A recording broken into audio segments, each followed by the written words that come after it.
Quando Cristóvão Colombo navegou até a América em 1492, pensou que tivesse chegado às Índias, batizando de índios os nativos que encontrou. Porém, apesar de terem sido generalizados nessa classificação, os índios não se viam como um povo unificado, pois eram divididos em uma variedade de etnias sem qualquer identificação entre si. Acredita-se que os primeiros habitantes das Américas chegaram há mais de 20 mil anos, atravessando uma passagem congelada entre a Ásia e a América do Norte e então espalhando-se por todo o continente. Em algumas regiões, formavam civilizações avançadas.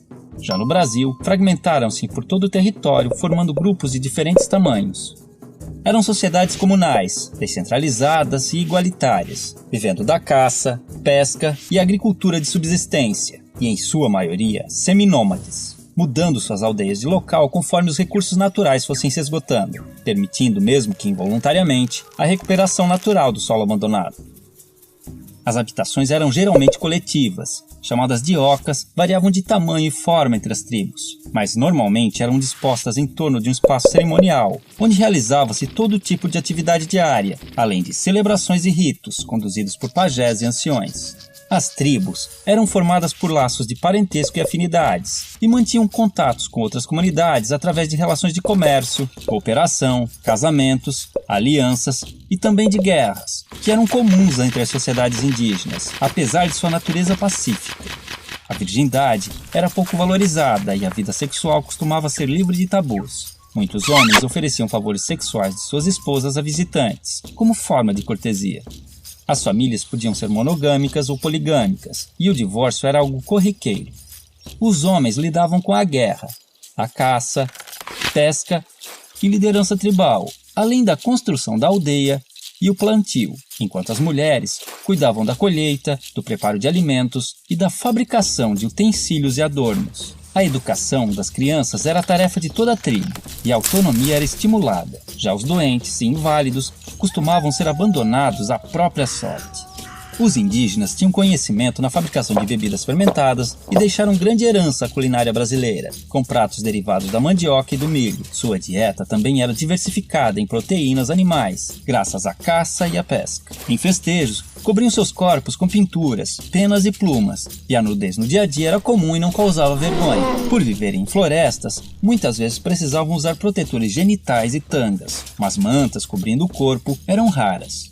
Muito higiênicos, devemos a eles o costume do banho diário. Mantinham muitos ritos e crenças religiosas, os quais podemos identificar por xamanismo, uma mistura de religião, crença, sistema de pensamento e configuração do mundo, em que acredita-se num universo não linear, sem início e sem fim definidos, onde o tempo se confunde. Não possuíam uma doutrina, assim como não acreditavam em um Deus único e supremo, tendo a figura do xamã, o pajé, como seu elo com o mundo divino. Em sociedades sem esses representantes, acreditava-se que os espíritos e antepassados se comunicavam com os humanos através de animais, sonhos e visões. Muitas de suas lendas tornaram-se populares entre os não-índios, enriquecendo o folclore nacional. O uso de alucinógenos, tabacos e ervas era muito comum nos mais diversos rituais. Orientados pelas fases da lua e conhecimentos astronômicos, entendiam as relações entre as mudanças climáticas, nas quais baseavam seu plantio e colheita. Antes da chegada dos europeus, acredita-se que existiam mais de 1.300 idiomas nativos, hoje reduzidos a apenas 270, que deram origem a diversas palavras da língua portuguesa. Não possuíam um sistema de escrita, mas algumas sociedades desenvolveram sinais e formas gráficas, cujo estudo pode revelar mais sobre seus hábitos.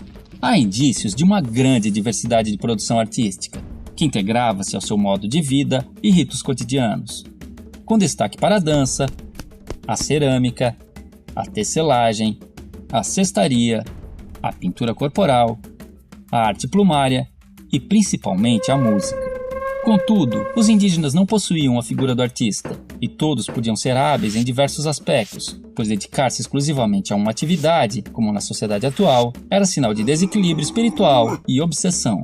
Quando os portugueses chegaram em 1500, estima-se que encontraram mais de 5 milhões de indivíduos, divididos em tribos e comunidades, diferentes entre si, mas iguais aos olhos do colonizador, responsável por reduzi-los a menos de 600 mil em poucos séculos.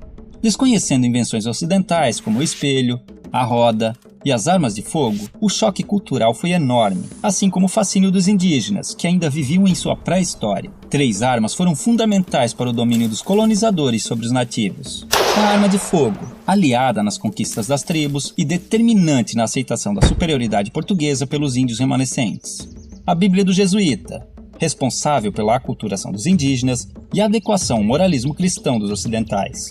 E uma invisível e poderosa arma biológica, inicialmente de forma involuntária, mas por vezes criminosa, o contato com os estrangeiros espalhou doenças e epidemias, às quais os nativos não possuíam imunidade, dizimando-os aos milhares e facilitando a ocupação de suas terras, como aconteceu no sul do Maranhão, onde fazendeiros deram roupas infectadas com varíola para as tribos locais. Porém, muitos indígenas auxiliaram os portugueses em expedições ao interior, em conflitos com outras tribos e ajudaram a escravizar grupos inimigos, além de fornecerem aos colonos produtos como a madeira, condimentos e substâncias medicinais. Isso tudo forçou os remanescentes a viver em condições precárias por muito tempo. Somente em 1967, com a criação da FUNAI, começaram a surgir e ganhar força associações indígenas que buscam melhorias em áreas como saúde, educação, meio ambiente, patrimônio e demarcação de terras. Em 1961, foi criada a primeira reserva indígena brasileira, o Parque do Xingu, representando um grande avanço nas conquistas desse povo. Há hoje no Brasil comunidades indígenas em todos os estados, e muitas lutam pela sobrevivência e manutenção de seus costumes e tradições, sendo constantemente ameaçadas pelo agronegócio, que busca expandir seu território, mesmo através de métodos irregulares. Muitos índios são mortos em conflitos ou expulsos de suas terras, acabando em situação de pobreza nas grandes cidades, vítimas de preconceito e violações de direitos humanos. Como se não bastasse, alguns povos começaram a sofrer novas influências de grupos religiosos neopentecostais, que, impondo conceitos como o pecado e a culpa, geraram conflitos internos, fazendo os índios verem no suicídio uma saída para seus problemas. Contudo, ainda existem tribos isoladas no mundo moderno, vivendo como seus ancestrais, principalmente na região amazônica. Outro caso interessante são grupos que vivem em cidades e reivindicam a condição de povo indígena, num processo conhecido como etnogênese, pois, de acordo com a antropologia, a etnia vai além dos traços físicos, sendo também um grupo social, e enquanto mantiverem seus sentidos e valores, se identificando como tais, esses indivíduos não deixarão de ser índios. Assim, podemos vê-los integrados aos hábitos modernos, e vivendo nas cidades, ocupando o mercado de trabalho, cadeiras nas universidades e cargos públicos, buscando também representação política e lutando por direitos como cidadãos que precisam manter sua cultura e tradições vivas, frente aos novos desafios que estão por vir.